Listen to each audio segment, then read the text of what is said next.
Good afternoon. Welcome to today's webinar, Supporting Faith Formation for All with Virtual Formats. My name is Rachel Chung, Disabilities Coordinator for the Archdiocese of Washington Department of Special Needs Ministries. And also with us today is Mary O'Mara, Executive Director for the Archdiocese of Washington Department of Special Needs Ministries. This webinar is part one of a three-part webinar series to support clergy, directors of religious education, catechists, volunteers, and family members as we navigate the new school year with distance learning, virtual formats, and other challenges.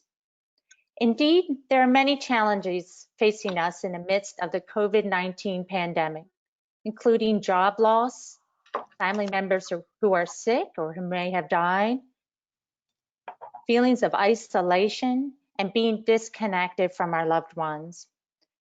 But it is times such as these that we need to reach out and strengthen our parish family to be even stronger.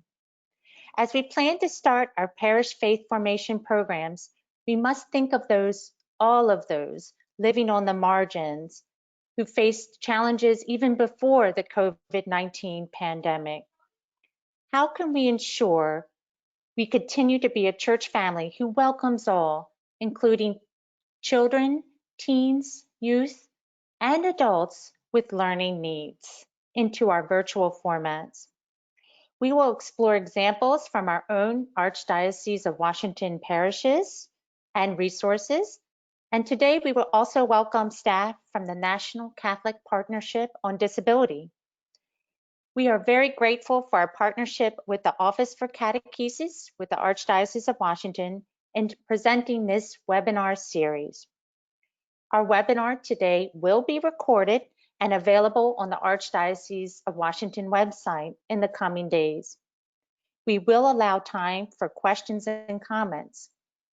Please note the question or chat box by the side of your screen. We are looking forward to hearing from you as well on ideas, thoughts, and any additional resources you would like to share. So let us begin our time today together in prayer.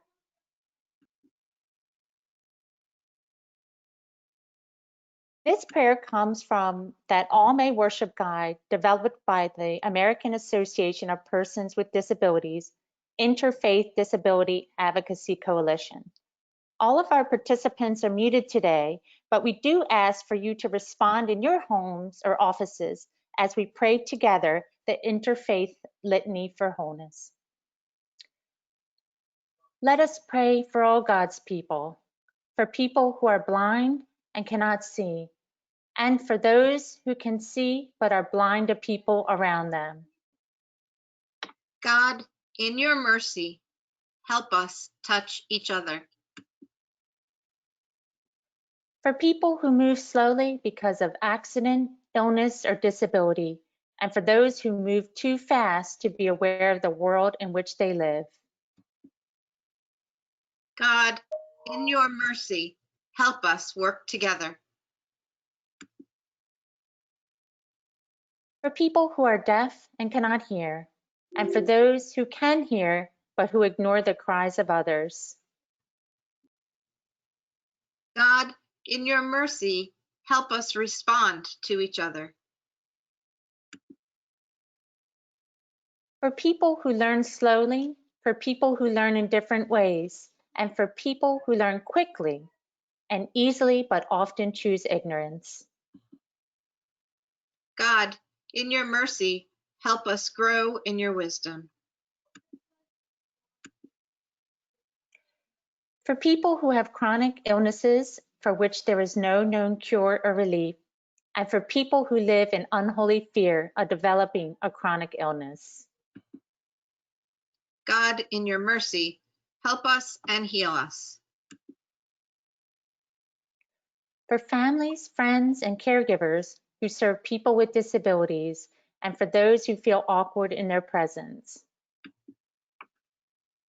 God, in your mercy, help us see each other with your eyes. For people who think they are worthless and beyond your love, and for people who think they don't need your love. God, in your mercy, help us accept your love. For people who feel isolated by their disabilities, and for people who contribute to that sense of isolation. God, in your mercy, change our lives. For all the people in your creation, that we may learn to respect each other and learn how to live together in your peace. God, in your mercy, bind us together. And let us all say, Amen. Amen. So, how do we plan for faith formation with our current reality? There's many questions. Should we plan for in-person classes? Who is missing if we have virtual only classes? Who is missing if we have in-person only classes? What are some options for virtual formats that, again, can ensure all children, teens, youth, and adults are able to learn? So, for everyone here with us today, what are you considering? So today we will ask for your participation in a poll that Mary will launch for us. So we will just take a moment to complete this poll.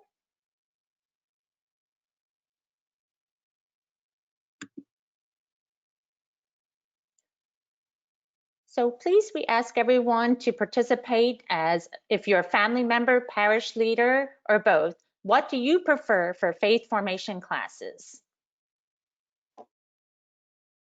So we do have, if you can select one of those options.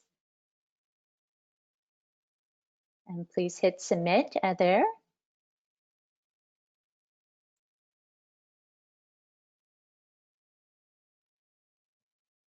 Okay, great. Mary, how is our results coming in? Yeah, let's see how we're doing. Great. Here we go. Wow. So we could see from this very simple poll today that 50% of us would like to have live online classes using Zoom. There's other formats. 0 participants chose video lessons recorded. Very interesting. And 17% chose lessons posted on the parish website. So like the children would, teens or youth would do independent work. And wow, so it's still a lot of us, 20%, are not even sure. So thank you, Mary, so much for that.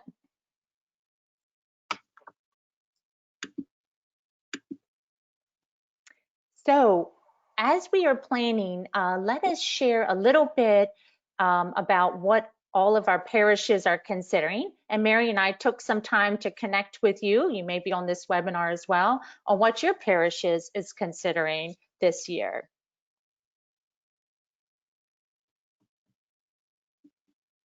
Oops.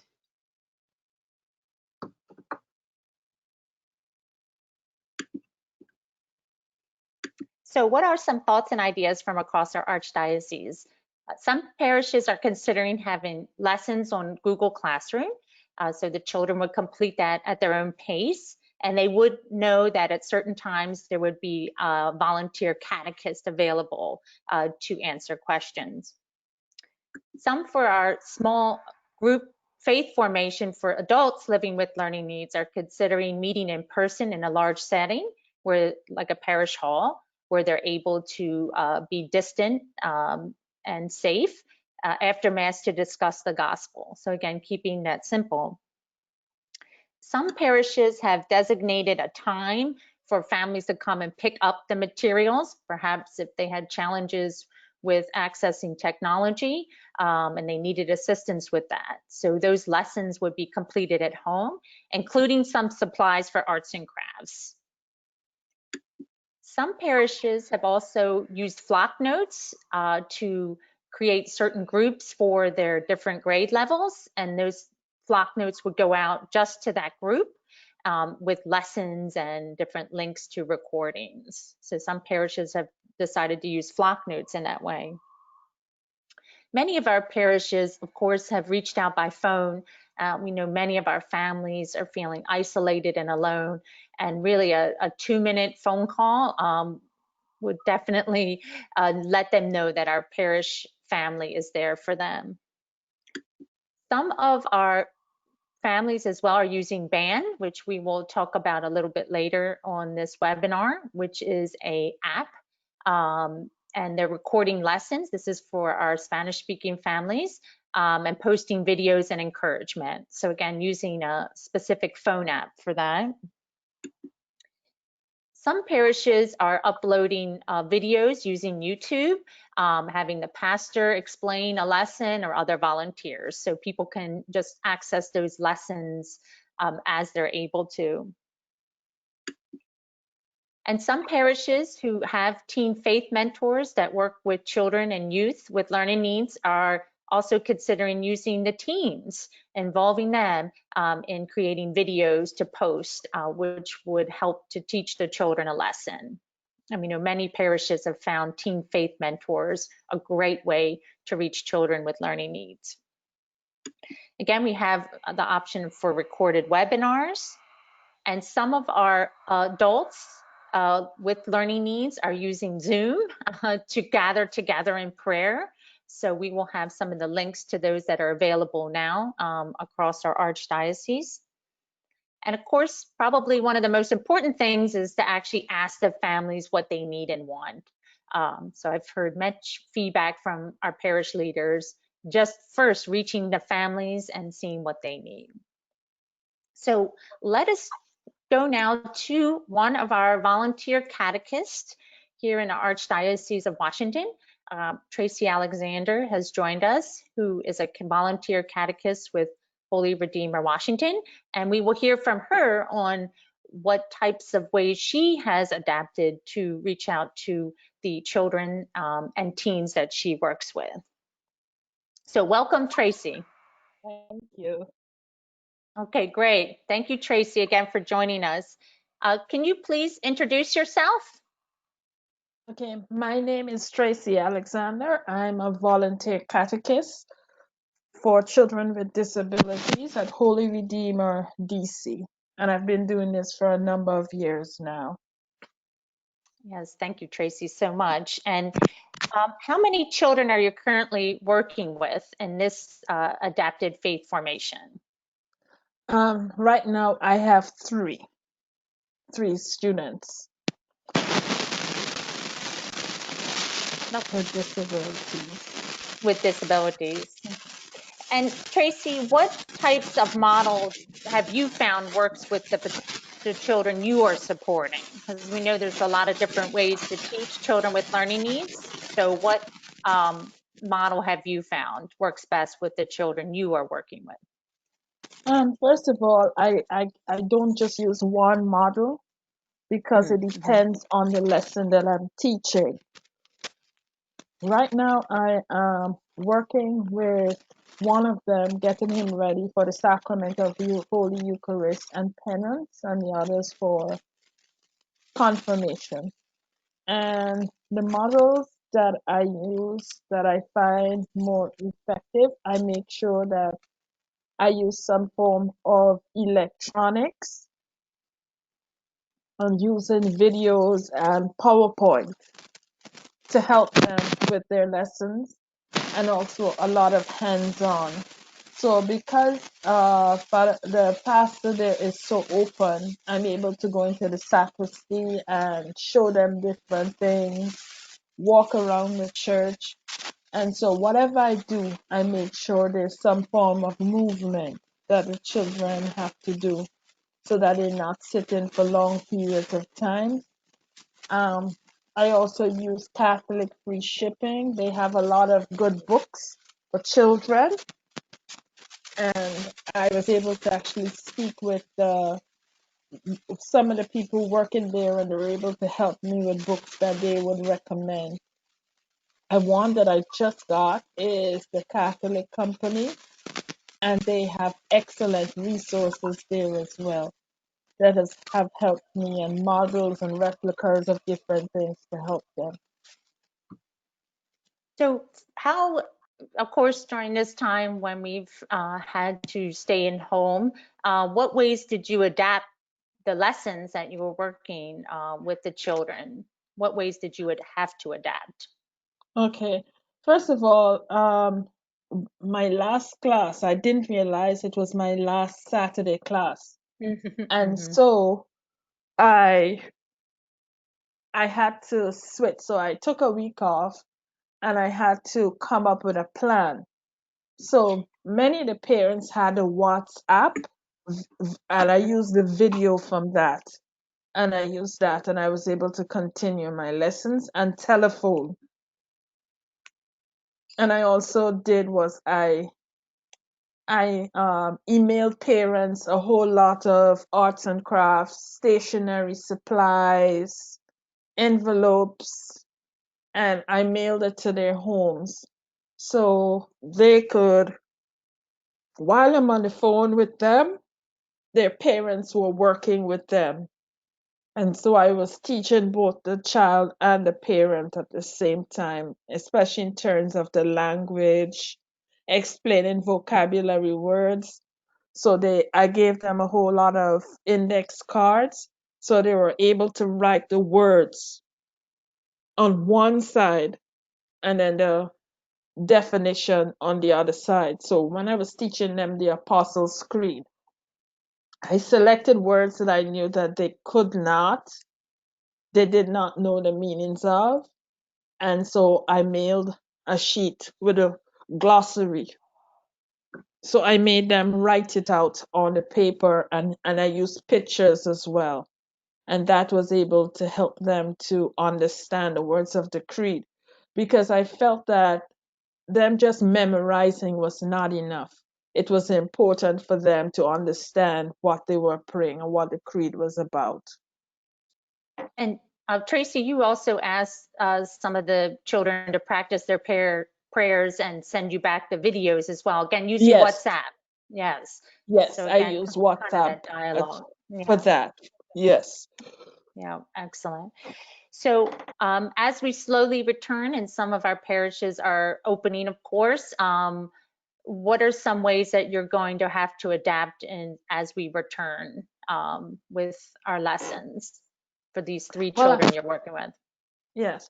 First of all, when children come to me, I see them as individuals. Mhm. And so I thought of the three boys that I have. Two of them have decided to do Zoom. Mhm. That would be, and the other one who is younger would be in person. And we will meet probably twice a month for in person, and then telephone for the other two Saturdays, and mailing worksheets and talking with parents, teaching them the language that I would teach to help them to understand the concepts. And you also had a success story with a sibling, I believe, too, of one of the teens preparing for confirmation. He decided also to prepare at the same time with the Yes, materials. Yeah. yes, So yes. again, So it has really worked out for me, and I've no, seen excellent. success.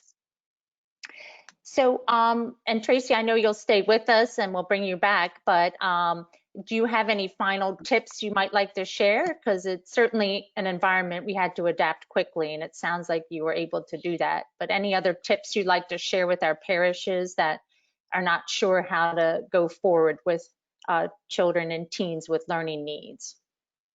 One, I would make sure that I communicate often with the pastor of the parish. I think that's super important. And we also have to see parents as part of the learning. And parents are the children's first catechists. So we should never assume that a parent can't work with a child, but you also have to be present.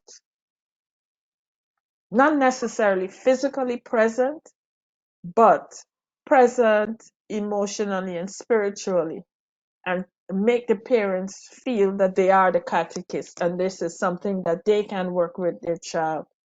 And you don't have to go to any theological school or anything, but just the fact that they know their faith, they're strong in their faith. And that's one of the experiences that I had with the parents, and developing a relationship with your parents. If you don't have a relationship with your parents, a catechetical program cannot work, especially with children with disabilities. And we have to show parents and make parents realize, despite the fact that your child has a disability, that they can learn. And that thank God for the Archdiocese Department of Special Needs Ministry. They are an excellent resource, and I've always found that just checking in with them, telling them what I'm doing, and then they're giving me the resources. And that's how I was able to have the years that I've had success with working with children with disabilities. Thank you, Tracy, so much for that. Really appreciate that. So if you could please stay with us, Tracy, as later on we will have some questions from our webinar participants. And thank you so much, Tracy. Thank you for inviting me. Thank you, Tracy. And now we will share some resources and thoughts on working with our deaf community. And Mary will share those resources and things that we've been doing at St. Francis Deaf Catholic Church. Mary? Hello. Well, thank you so much, Rachel. As with so many of our parishes, St. Francis Deaf Catholic Church is celebrating Mass virtually. The link to these Masses can be found on our website, which you see depicted on the slide, and you can access the website at www.stfrancisdeafcatholicchurch.com. So you'll see access to our live stream Masses there. To try to continue with a sense of gathering and being together as community, we also meet each Sunday at 1 via Zoom to discuss the gospel and to share prayer intentions. Our staff also provides communion calls to those who request that on Sunday afternoons, so that we're able to socially distance, provide communion calls in people's driveways, and we've been very creative with these things. Whatever we can do to keep the deaf Catholic community connected, we're willing to try. Some additional resources that we have provided are the videos on how to pray both the Angelus and the Rosary in American Sign Language. These resources can be found on our YouTube channel, along with playlists of all of our liturgies, webinars, and an interpreter resource that is called Handing on the Gospel, which is posted weekly to help our liturgical interpreters with liturgical signs, as is provided by deaf parishioners. So we have deaf role models providing exactly what the readings would look like in American Sign Language. So that's a great gift. Some challenges that we continue to have during this time of COVID-19 are the frustrations that many deaf and hard of hearing folks experience while trying to lip read when everyone is wearing a mask. Please remember that so much of understanding of visual language is contingent on facial expression and lip reading. Even the masks now that you see some with just a clear square in the very center, brilliant attempt, wonderful, but they fall a bit short of being able to see someone's entire face and expression. So please do keep this in mind while communicating with persons who are deaf or hard of hearing. And also we ask that you please be willing to write to communicate, so communication is clear, or even to text back and forth, even if you're standing right next to the person, if you're just willing to use your phone so that the it's very clear what it is that you're trying to communicate, makes it much easier for deaf and hard of hearing individuals. Yet another challenge is that of the deaf-blind community or deaf-low vision community. As you can see here on this slide, persons who are deaf-blind depend on tactile communication, hand-over-hand communication. Our current COVID-19 safety measures means that this is quite a challenge. So keeping in touch, pardon the pun, with the deaf-blind community has been a great challenge for us. We have depended a great deal on email communication for our parish members who are deaf and blind. We email out copies of the weekly homily, and we keep in touch solely by this method. This is a time of deep isolation for the deaf-blind parishioners. Please keep all people experiencing such isolation in your thoughts and prayers. There is a wonderful resource that we have here in Maryland for our families supporting those persons who are deaf and blind, called Connections Beyond Sight and Sound.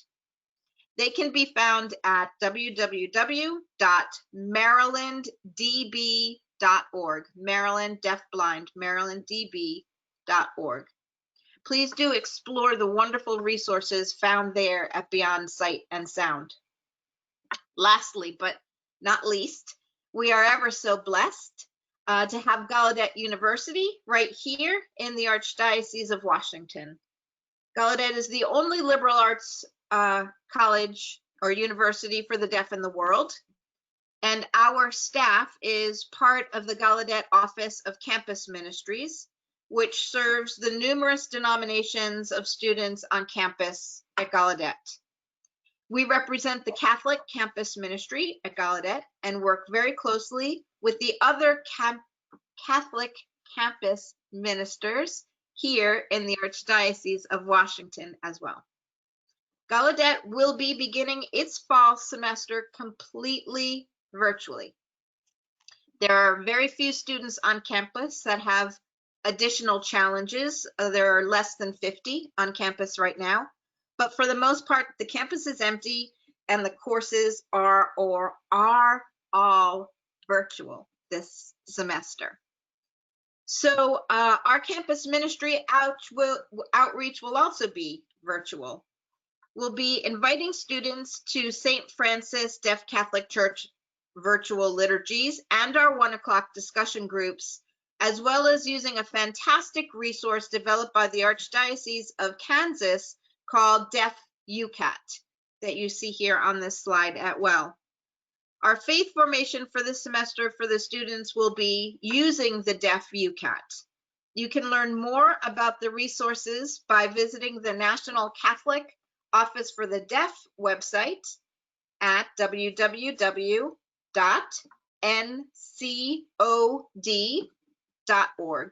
where you'll find a link there to the Deaf UCAT resource. For our parish community, we are just now sending out links to register for RCIA and religious education classes that will be starting in the next month, all on virtual platforms. If you are outside of the Archdiocese of Washington, you are very welcome to join us for these sessions. Please know that you are most welcome. It will be a very, very busy fall, but we are in full swing thanks to the virtual platforms that allow us to continue ministry outreach. So I think just like all the very many other efforts across the Archdiocese, Rachel, we're relying heavily on virtual platforms at this time. And thank you, Mary, for sharing those resources. And as a handout on our webinar, you will also find the listing of the websites Mary mentioned, as well as some additional resources. So, and we welcome all catechists and directors of religious education to look at the different videos done by the National Catholic Office for the Deaf. Many children with learning needs really enjoy seeing those stories depicted in American Sign. So please do not hesitate to explore those as well for the children or teens you are working with in your parishes. So now we will turn to some resources that are available, and we are so grateful today to have the Executive Director of the National Catholic Partnership on Disability with us today, who will share some amazing resources that are available, again, to our parishes, clergy, families, anyone who wants to reach out to those families that have children or teens with learning needs. So welcome, Charlene. We will turn it over to you. Thank you again so much for joining us. Glad to be with you. Thank you, Rachel. And thank you, Mary and Christina. I would be remiss if I didn't also, though, include from the beginning a thank you to Tracy. Tracy, I don't know you yet in person. I hope to meet you someday soon. So very impressed. And again, my deep gratitude for what you're doing for the people God puts in front of you. Now, I can hear your compassion and love for them. It came through loud and clear. You're obviously a great catechist and a great model for others. So thank you so much. Right, I'm the new executive director for the National Catholic Partnership on Disability. I've been in this position only since December 1st of 2019. So just several months. It's been my great honor, though, to be at this organization and to be in this position. For those of you who might not yet know me, especially in the local area, but since this is obviously a national webinar, some of you do know me or of my past. For 20 years prior, I was the Mary O'Mara of the Southwest. I was in Galveston, Houston, the Archdiocese of Galveston, Houston, overseeing the disability ministry there. And prior to that, of course, I was a catechist. Like many people in leadership, we started out doing direct service ourselves, and I did that as well at my parish. When a family came and presented a young man, he was already chronologically much beyond the typical years of receiving First Eucharist, but the family presented their son who had Down syndrome and wanted him to be prepared and to celebrate his sacraments, which of course is a right of every baptized Catholic. So I had started by being invited. It's always about relationships, and oftentimes it's that personal invitation of how we end up in ministry. And I was asked if I would teach Brandon so he could prepare and celebrate that one of his initial sacraments. So that was my trajectory that God used to get me here. So again, very grateful. The website's up. Julia is also with me, one of the staff of the NCPD, Julia Gilberto. She's going to walk us through our website and explain a little bit about our website so you get even better immersed in some of the resources available through our organization. I really wanted to start with a little bit about autism, because that's one of the diagnoses on the rise in the world, so no different in our church. So for a few moments, just a little, some tips and tools, let's call it that, for your ministry, be it in person, be it virtual. As we heard from the beginning from the poll, and we know just with the climate we're living in the midst of this pandemic, there's going to be a variation on how different parishes, and we have so many, especially nationally, that are doing things in different hybrids compared to what we used to do very traditionally. And that change, I think, is very good. I think this ministry is all about adapt, adapt, adapt. And the pandemic has kind of brought some of us more into that realm of accepting and seeing even the blessings of some adaptations we can do. So first of all, with autism, speaking of differences, the adage is if you've met one person with autism, you've met one person with autism. So that's why it's called a spectrum. There's great variations, but there are some characteristics that might be similar that you might see or already. And I'm sure many of you listening already know and love someone probably with disabilities, but in particular, even autism. So again, there could be some, social skills are not their strength. So that might be an area just to be aware of. And also, that's a message to us to help them in those areas, to grow in building relationships. Almost our responsibility, I say, as leaderships and as catechists, is to create opportunities, even virtually, for them to have connections with other people of, again, a variety of differences, so that they can learn some of the social skills that might be, again, a weakness for them. Maybe it's a strength for someone else. So they need to see other things modeled so that they will learn, okay? Every catechist and every parent I know, if you ask them, do you want your child to be dependent or independent, they're going to say independent. So what are things are we doing to set them up for success in that area? And obviously we are social beings. So that's very important that we're just sensitive to this reality. Routines are critical and very helpful. So they live with a very high level of anxiety, much more than any of us could probably ever imagine on our worst day of anxiety. So this is just, again, FYI, if someone is living with a very high level of anxiety, almost consistently and daily, number one, that's stress on the body. So there's other issues that go along with that to be aware of. But also, what can we do? Building routines, again, in person or virtual, you have that routine of, just like we did today, an opening prayer. We know we always start with opening prayer. That's good. And someone, not just someone on the spectrum, even others with disabilities, will really crave those routines. And it gives them the structure that helps for some moments at least, and that's a blessing if we can just lower their anxiety. So that's a good thing. Environments matter, of course, we know, for all of us. It's, I can say, how cluttered is my closet? How cluttered is my garage? Whatever I want to look at and say, when I take the time to clear that out and lessen the stuff, it might really make me feel more peaceful, because I'm not looking at something that needs done, or that's something that's overwhelming too, with too many things in front of me and around me. So always, again, that goes too for emotions as well as logistics of a room, or even on Zoom. I can see it in the screen, the bookcases with all the books. That might be too much. That might be distracting for someone. So if I'm on a Zoom call for someone, I may, I'm looking at Christina, our interpreter. She's got this nice, just clean blue background behind her.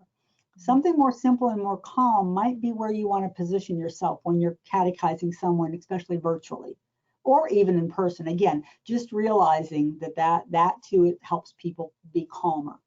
And of course, naturally, our own presence is modeling. We should be modeling that calm emotion. How can you teach about, God's peace if you're not peaceful yourself, right? The last one on here, a couple of them, is being clear and direct, using simpler and often less words. I know myself, I'll start with myself, sometimes just talk too much. I don't need to say all the words I'm saying. I know one of the examples we often give is, we can say to someone, do you need more time to do this job or this task or this activity? That's a lot of words. Do you need more time to do this activity? When in essence, we could just say, do you need time? Or even just more time, question mark. Just taking where you're really literally saying less words to someone, because remember, they're processing slower than someone else might. Sometimes it's even language barriers if you're talking with someone who is a Spanish language first speaker. So you can have language differences, of course, and again, just processing slower. So that's helpful. Using words and pictures. We always talk about using words and pictures. Just quickly, there's benefits to using visuals. I know I have some. I think maybe there's another screen, possibly. I apologize. But where we just show visuals, some different visuals that someone might use when they're educating someone. It could be, even just a picture of a cross or a crucifix. It could be, we often use the prayer hands just to say amen, to teach someone that even. But when I'm saying it, or in this case, we're showing someone that it's time to kneel, that we have a visual that shows them as well as telling them that it's time to kneel. Even if you're doing prayer posture or posture in church, different things that you want to teach a Catholic, of course.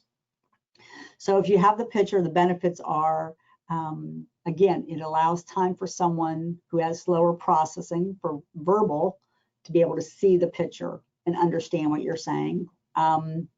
So they can also see what you mean. Not only does it also stay with them, and in some cases, it could be something that could even be transferable, where they can take a picture with them.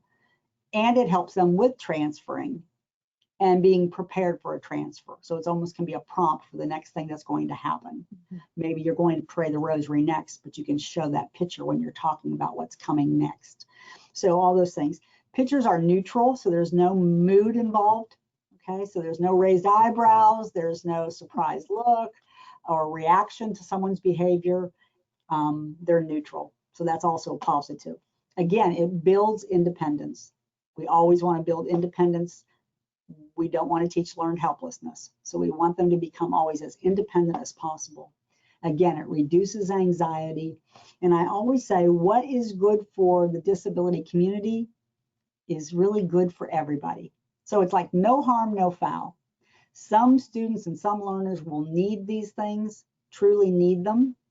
Others may not, but it's not a negative for them at all.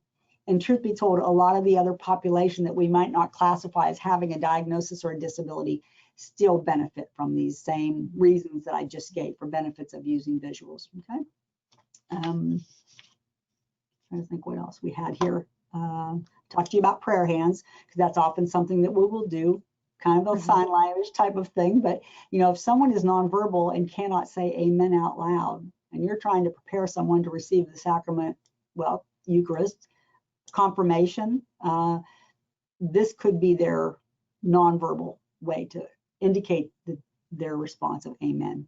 Okay, so, but it's good to show them the picture at the same time you're saying the words, and even show them the written word. I always say, think about all 5 senses that you have.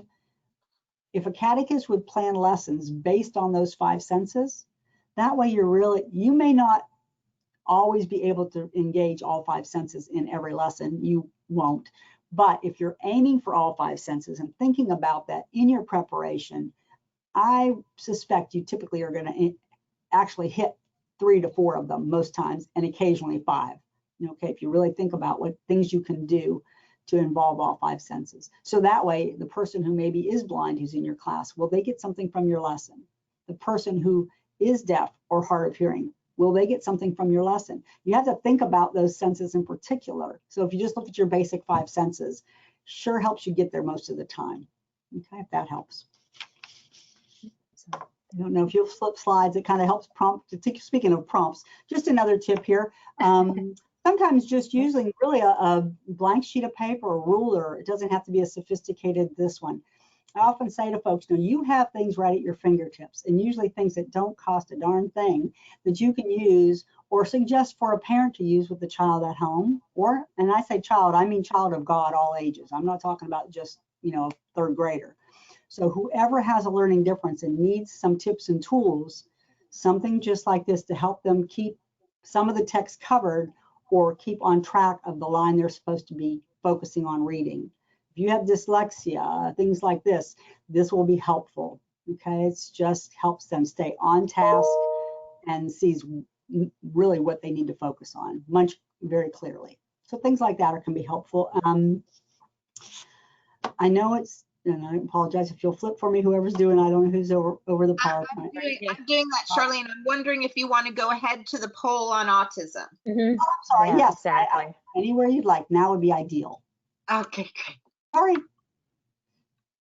Okay, so here's our question. Just if you'll go ahead and make your choice. How many children have a diagnosis of autism?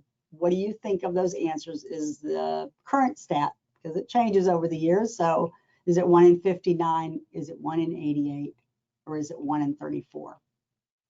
So I'll let you We'll take just give a couple minutes for folks to go ahead and put in their response to that. Please don't forget to click submit so we can see what the final response is as we close the poll. So we'll just give it another couple seconds and then we'll close the poll and look at the results.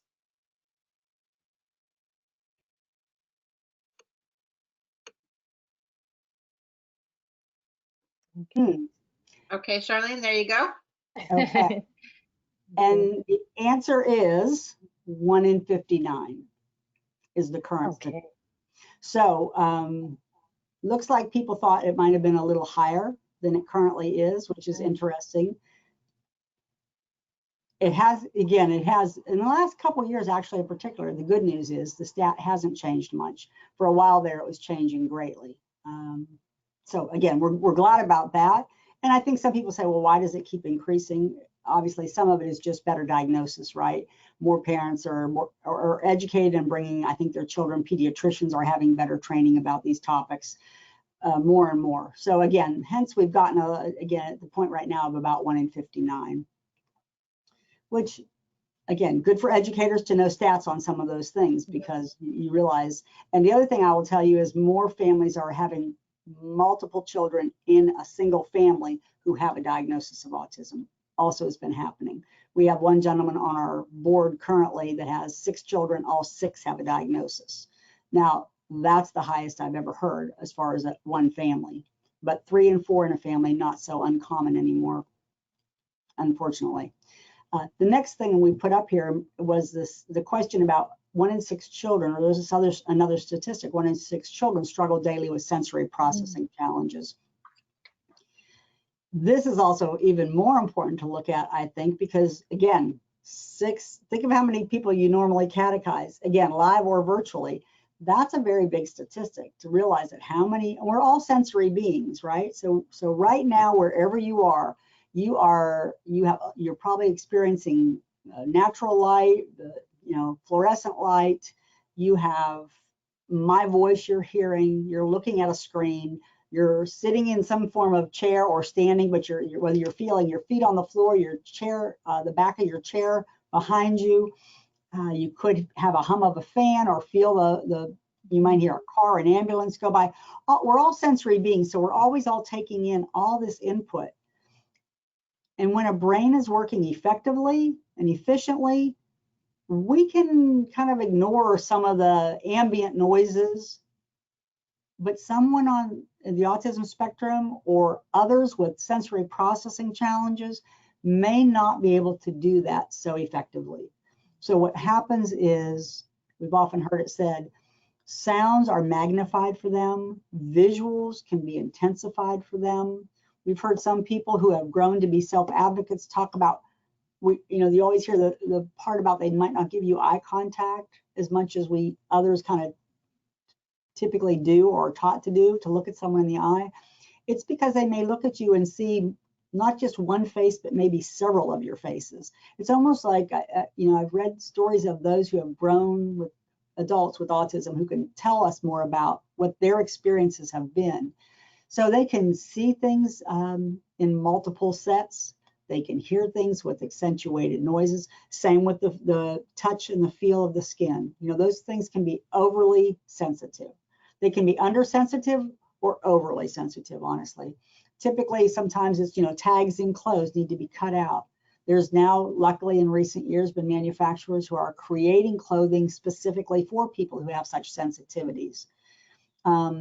Again, I would call it pastoral. That's not the word in the secular world, but things that are really understanding people better and trying to better serve them, just like we do in the church when we try to catechize someone. So how do we help someone with sensory processing challenges? And did we have another quote, I think, about, or a poll about sensory processing? Oh, maybe we were going to put it before this one. I bet we did. Right? We already gave the answer. Giving you that one, I guess. I apologize. I let the cat out of the bag, Charlene. That was no worries, my friend. No worries. Just continuing, and I don't know if there's another slide. So, I say people come to us for, they're seeking hope, right? A lot of people come to church. They're looking for hope. Well, they're certainly looking for hope with their child when their child has some learning differences, and especially if they have sensory processing disorder or challenges. This young woman in particular, and I'm glad we had her picture up. This is Corinne Goyette, I think is how her last name is pronounced.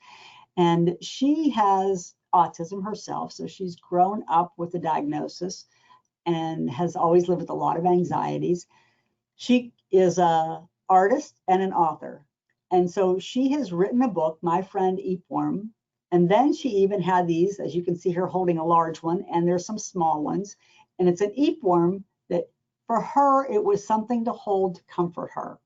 It helped her feel less stressed, lowered her anxiety. So now again, she's actually just written her second book, and we're going to have her on NCPD Live next Tuesday, as a matter of fact. So we're going to interview her and her mother's an early childhood educational specialist. So the two of them together now are kind of doing a little bit of a road show, but I show you this picture and tell you about her creation, in this case, the eepworm, because the strategy that a lot of people with sensory processing need is we call them fidgets. And that's what I would say to you. If you're familiar with what a fidget is, you understand me. If not, I'm going to explain it briefly. A fidget is usually, like Corinne is holding, something that typically is small or can be individually held. It's usually quiet. It helps calm someone. So you don't want it to be distracting or noisy in particular. this would be a fidget. You know, honestly, a rubber band is a fidget. You know, when I talk about things we already have, but a rubber band can be shot at someone else. So it's not like you necessarily want to use a rubber band, but it gives you an idea what I mean. So today, things like this are even created. In particular, I just keep this one on my desk. It's just, you know, like many of us do, it's just something to kind of do with your hands while you might be talking, teaching. So fidgets are kind of common right now. And of course, there's a lot of fidgets. Different people need different things. This is another one I've always just kind of kept on my desk. It's just kind of a little water globe, and thing as you turn it, they kind of, you know, the things float around.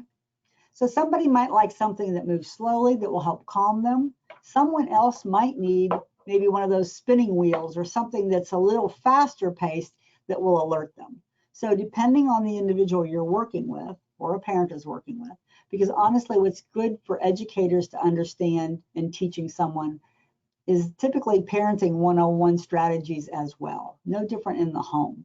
And so some of your parents, if you're working with someone who has sensory processing, first I'd find out if the person you're working with already has a favorite fidget.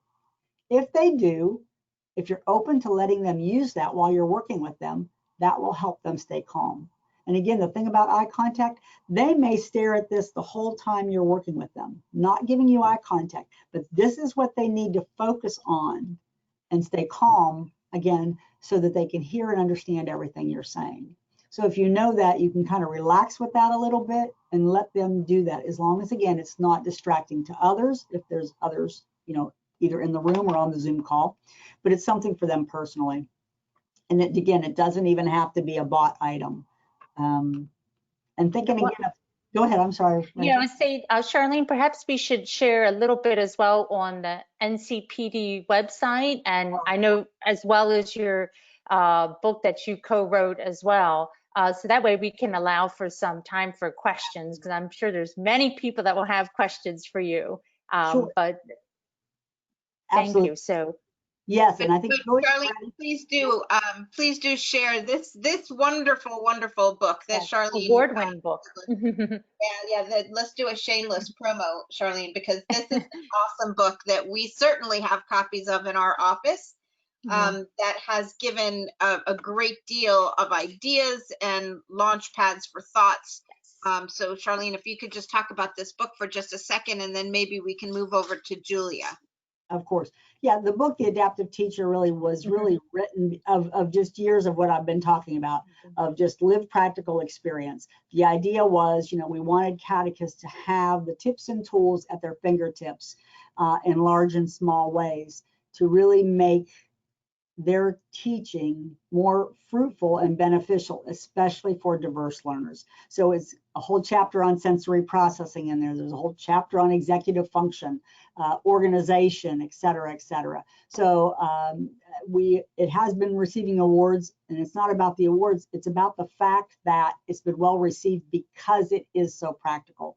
And that was always the goal of John and I, was to write something that would actually be the handbook for a catechist or an educator, or as I said, even a parent. Yeah, Julia Gilberto, who's with us, who is on staff, Julia has done an excellent job updating our website, and we want to give her time now to talk to you about what's on our website. Hi, so my name is Julia Gilberto, and I work for NCPD, and one of my main roles is managing the website. So if anyone right now wants to also go to the website as well, they can follow along, but it's ncpd.org. And I just wanted to share some practical tools that might be helpful during this time of COVID-19, of really trying to provide, trying to provide faith formation at home. So first, we've started to have these NCPD live events, which are on our Facebook Live, and we've been having them pretty regularly. And if you look on our cover page right now, you'll see the cover photo is that event that Charlene mentioned briefly, Calming Individuals in Distress. It talks about Corinne Goyette's tool, the EAP-worm, which can help to assist with emotional regulation. So definitely something that's pertinent to these times. So please check that out. In addition to that, our Council on Intellectual and Developmental Disabilities has been providing monthly adapted faith formation activities and lessons that can be used at home. So if you'd like to check those out, on our main navigation bar, you'll see a section Catechesis, and underneath you can see Adapted Faith Formation. And you'll see these have been being created since May, so there's already a lot of resources already available, and they have monthly themes, but we've heard from many people that the themes are general enough that they can be used at any time of the year. So please feel free to check that out. When Tracy was talking, it reminded me of something that Council has been trying to do, which is to really emphasize that parents are the first catechists. So a lot of these resources not only have faith formation tools that are pretty general, but also really family-driven activities for the home. So please feel free to check that out. And all of these resources that I'm mentioning, I'm going to provide some links to Rachel and Mary so they can share them with you as well, some hyperlinks. So I hope that's helpful. Yeah, thank you, Julia, so much. And please, I see on our NCPD website, encourage everyone to sign up for the email updates. Excellent presentation coming up next week, and there's been many others, as well as the monthly lesson plans with links to videos. It really is well done. So all of our catechists and families on this webinar, please go to that website, and the work is done for you, so to speak, right, Julia? Thank you. So thank you, Julia and Charlene, and I know they'll stay with us as well. So we will ask everyone now to go ahead and type any questions, comments, or resources, again, you'd like to share with our group today. We encourage that. And as people are typing in their questions or comments or thoughts, we will go ahead and share about a few upcoming events. So part 2 of our series will be discussing on the theological framework for disability ministry, and that will be on September 10th, again, 12 to 1. So please look for that registration link and join us again for part 2 of our series today. Also, we are calling for any people on our webinar today, or certainly to spread the word about children and teens with disabilities from Spanish-speaking households.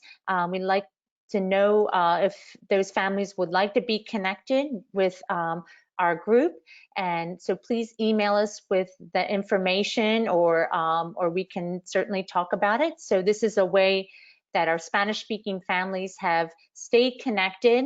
And here you can see 2 of the children here participated in a lesson on making palm branches to understand and celebrate Palm Sunday. So please reach out to us again for children and teens with disabilities living in Spanish-speaking households, and we'll be glad to connect them with this group. Also this fall, we are looking to hold virtually RCIA for adapted learners. So again, we're calling on you here to spread the word and reach out to us as well. And we will have an information session on September 17th in the evening. So we would like to, again, reach those adults that are looking to complete their initiation into the church or begin it. So please let us know with that information. And of course, this time of year, it's our annual White Mass is coming up. So please, we ask everyone to save the date for October 18th and stay connected with us for details on how you can participate and join in our 11th annual White Mass. So again, we're looking forward to celebrating the gifts that people who are deaf and persons living with disabilities bring to our church. So again, we're looking toward that celebration. So Mary, we have any questions or comments as well, again, or resources if people would like to share with the group?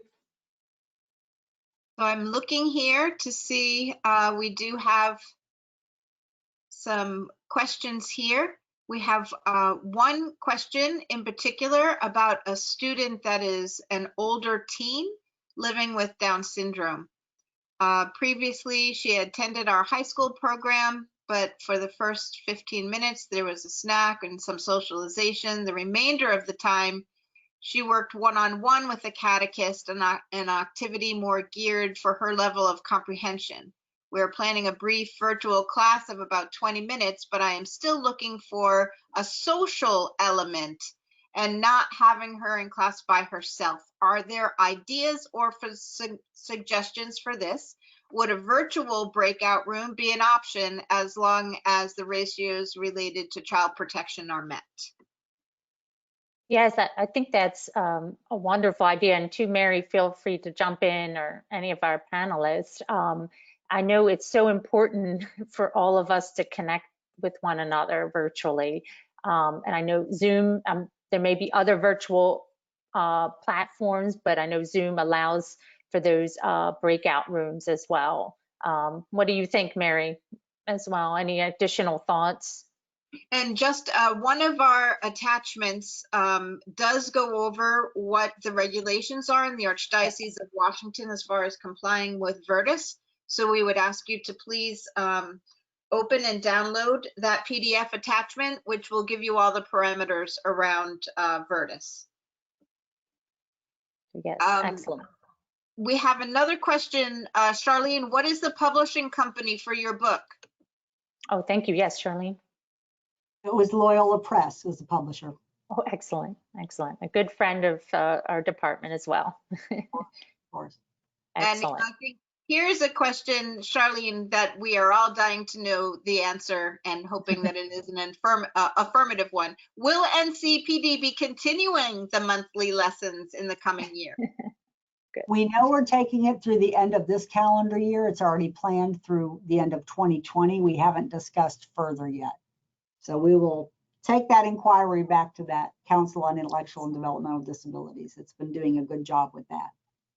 Yeah, and again, excellent. And Charlene, and that's also out of one of our dioceses as well, the council, or is it a compilation of people for those lessons? The Council on Intellectual and Developmental Disabilities is a division, I guess you could say, or it's a council. We have committees and we have councils of NCPD. So that one was created in more recent years, again, with specific addressing the lens of disability, developmental disabilities. We also have a council for mental illness. So we have two councils. Then we also have an education committee, which often is working. If you remember last Lent, when we had the Lenten resource, I don't know if you remember, but it was based on disability lens, okay, and it as always was bilingual. That Lenten resource with the disability lens based on prayer, fasting, and almsgiving was a product of our education committee. So we have those two Council on Intellectual and Developmental Disabilities, which is comprised of people from around the nation. Excellent. So, and again, speaking of the Council on Mental Illness, there's also some information for parishes to apply for some grants as well to build up their ministry for mental health. So please, again, when you visit that website, you can receive the information on that grant as well, and parishes can apply. Absolutely. Thank you for mentioning that, Rachel. Yeah, excellent. We do have a few more questions, Yes, Rachel. maybe we could take a few more, Mary. I know we're slightly over the time if people Slightly have over time, so we'll move as quickly as possible, especially for our interpreters' shoulders as well. Is there anyone having a mass for children or family mass geared for children on Sundays? It may be difficult for some children to be focused on a regular virtual mass. Excellent question. Wow, I'm hoping someone here from one of our parishes can let us know about that mass, and we we would be glad to share it. It's an excellent idea. Charlene, you're getting lots of play with your book and folks very interested in your book and ordering that, and also saying that they're going to be working with UCAT as well. So that's lovely to see. There are a couple questions that are very specific to Virtus, but we can get back to you on those questions that are specific to Virtus. Yes, and thank you, Mary, for reminding everyone here that those two handouts are available if you have not received it already through your parish. And we could certainly have follow up on that for those questions to clarify. Okay. Also, there is a question or comment here that's just sharing a resource from the Down Syndrome Network of Montgomery County, that there are Zoom groups for middle school age and hangouts for young adults. So Oh, if you'd excellent. like to explore that, there was one parish that was earlier asking for that. The website is www.dsnmc.org. Again, dsnmc.org. So there are resources available there for that. Excellent. So yes, so they can also get their time to connect with one another. The young people and all of us need that. And Charlene, there's a question here asking if there will be a webinar talking about your book. Would that be something that, Great, Charlene. We're glad to promote that. Yes. Yeah, I've been asked that a lot lately, so I think we're going to have to definitely do that very soon. Excellent. Happy fantastic? to do that. Good. Fantastic. So perhaps Mary, if we have any more questions, or we can share our final thoughts as well? I think we can just go ahead maybe with these last couple slides very quickly, and we'll be able to close out then. Yes, and thank you, everyone. And we should, as we conclude our webinar today, we should recognize that there are challenges and graces encountered by the families we work with who do support a loved one with special need.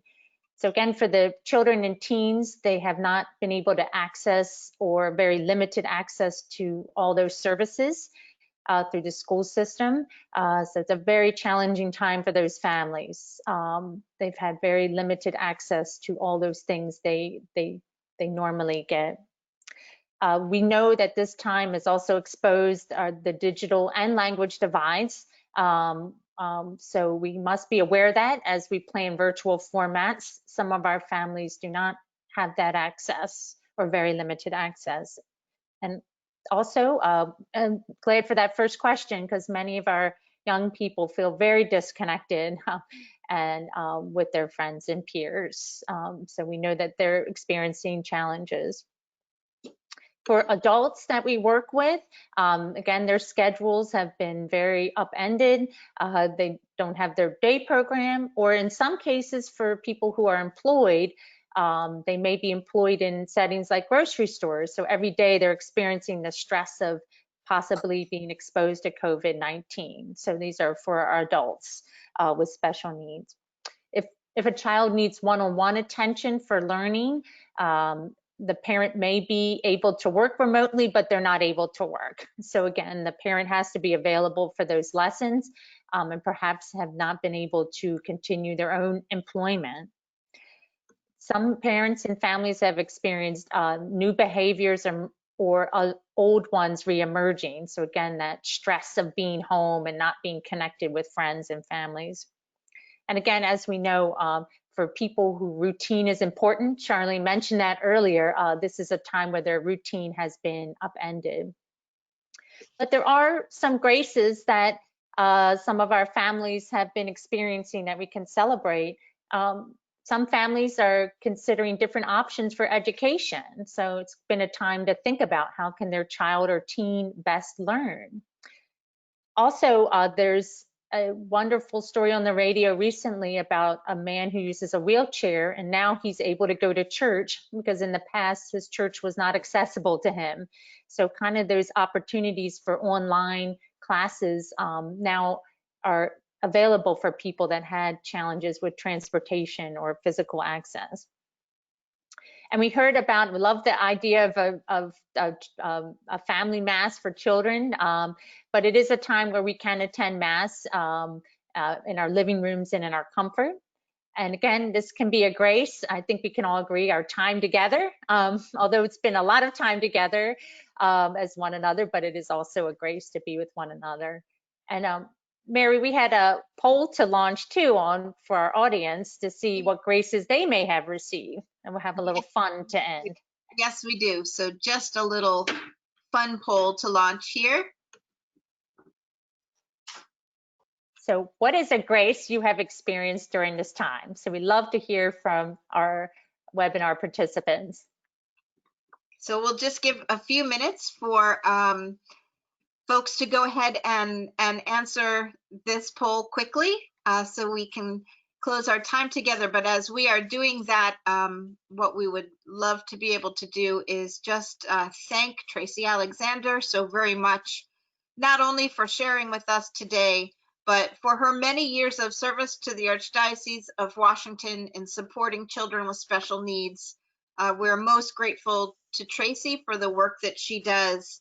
And of course, a huge thank you to the NCPD staff, the Executive Director, Charlene Katra, who is here with us, for sharing all of the wonderful resources that are available through the national office, and for Julia for walking us through the website that we hope you are all able to go to at the conclusion of this webinar to explore, and we will pass on the specific links that Julia shared with us as well. Rachel, do you want to go over our here? Great. So I see no one wants to follow the errors on the stores. I think we're tired of that. That was 0%.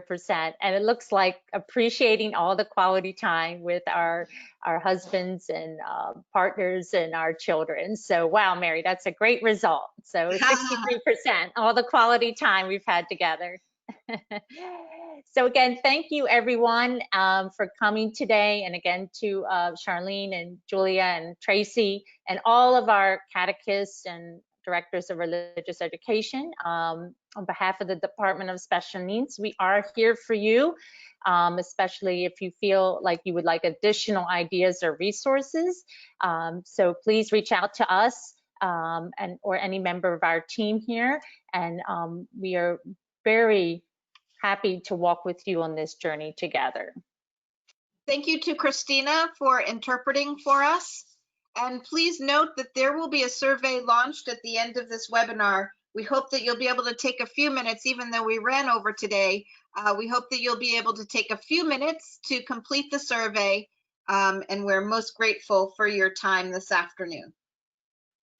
Thank you, everyone. And we look forward to seeing you for our part 2 of our series, the Theological Framework for Disability Ministry. Thank you, everyone, for coming. Thank you, Charlene. Thank you, Julia. You're very welcome. Thanks for the invitation. Bye. Bye, everyone. All right. Thank you, everyone.